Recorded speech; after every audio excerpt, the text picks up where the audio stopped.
அனைவருக்கும் வணக்கம். நீங்கள் நம்ம சேனலுக்கு புதுசுன்னா பக்கத்தில் இருக்கிற பெல் பட்டன் அமைத்தி சப்ஸ்கிரைப் பண்ணிக்கோங்க. அப்பாடா, ஹோட்டலுக்கு வந்தாச்சு. முதல்ல ஒரு கிளாஸ் தண்ணி குடிப்போம். என்னது, டேபிள் மேலே தண்ணியும் காணும், கிளாஸையும் காணும். ஆ, சப்ளையர் வரோம். என்ன சாப்பிட்றீங்க? ஏப்பா, ஒரு கிளாஸ் தண்ணி கொடு. என்ன வேணும்னு ஆர்டர் பண்ணுங்க, அதுக்கப்புறமா தண்ணி தர்றேன். சரி, டிஃபனை சாப்பிட்டுட்டு தண்ணி குடிப்போம். ஏப்பா, என்னென்ன இருக்குது, அதோட ரேட்டு என்னன்றத சொல்லிவிடு. சாப்பிட்ணுன்னு வந்துட்டு ரேட்டை கேட்குறியே, சாப்பிட வேண்டியதானே? பட்ஜெட்டில் தான் டிஃபன் சாப்பிட்டு ஆகணும், அதுதான். A few moments later. ஆஹா, நம்ம பட்ஜெட்டுக்கு தகுந்த மாதிரி இங்கே எந்த டிஃபனுமே இல்லையேயா. எதை எடுத்தாலும் 70, 75, 100, ஒரு 30, 40, 50க்குள்ளே இல்லையேயா. அடிக்கடி சாப்பிட்ற ஆளாக இருந்தால் ரேட்டு தெரியும்.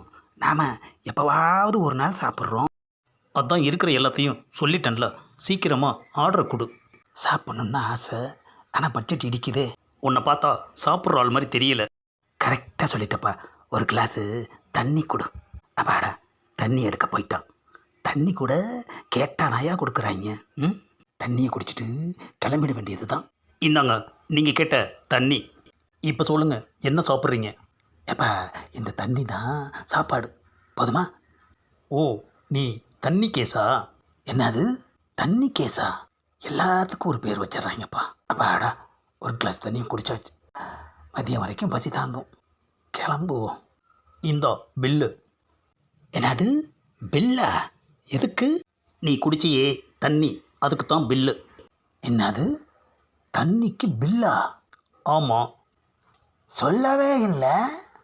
டிஃபனோடு சேர்த்து தண்ணி சாப்பிட்டா அதுக்கு பில்லு கிடையாது, வெறும் தண்ணி மட்டும் சாப்பிட்டா அதுக்கு இங்கே பில் போடுவோம். ஏப்பா, புதுசாக இருக்குது. குடிக்கிற ஒரு கிளாஸ் தண்ணிக்கு பில்லு போடுறியே, இது அநியாயமாக தெரியல? என்னது அநியாயமா? இது மட்டும்தான் உனக்கு அநியாயமாக தெரியுதா? எங்கள் ஹோட்டலுக்கு நீ வந்ததுமே உனக்கு ஒரு சேர் கொடுக்குறோம். டிஃபன் வச்சு சாப்பிட்றதுக்கு ஒரு பெரிய டேபிள் போட்டிருக்கோம். தலைக்கு மேலே 2 ஃபேன். உனக்கு என்ன வேணும்னு கேட்டு சர்வ் பண்ணுறதுக்கு நான் ஒரு சப்ளையர். உங்ககிட்ட ஆர்டர் எடுத்துகிட்டு போய் இந்த தண்ணியை எடுத்துகிட்டு வந்து உங்ககிட்ட கொடுத்துருக்கேன். என்னது ஆர்டரா?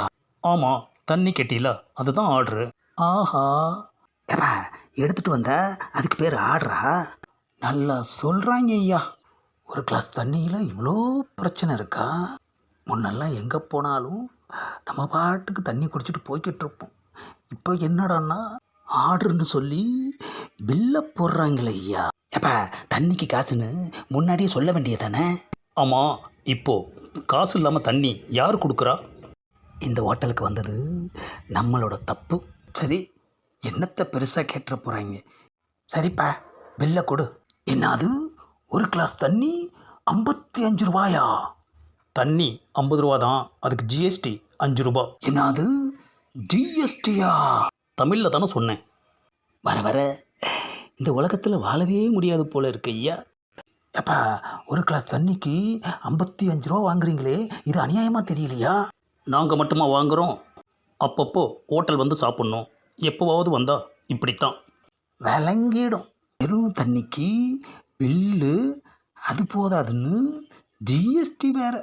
இன்னும் என்னென்ன வரப்போகுதோ. ஆஹா, நாடு எங்கே போகுதுன்னு தெரியலையேயா. இதுக்கு பேசாமல் டிஃபனே சாப்பிட்ருந்துருக்கலாமே. இந்தாப்பா 55 ரூபா. வாட்டர் பாட்டிலே கம்மி தான், ஆனால் இவனுங்க அந்த கணக்கு இந்த கணக்குன்னு சொல்லி 50 ரூபா ஆக்கிட்டானுங்களே ஐயா.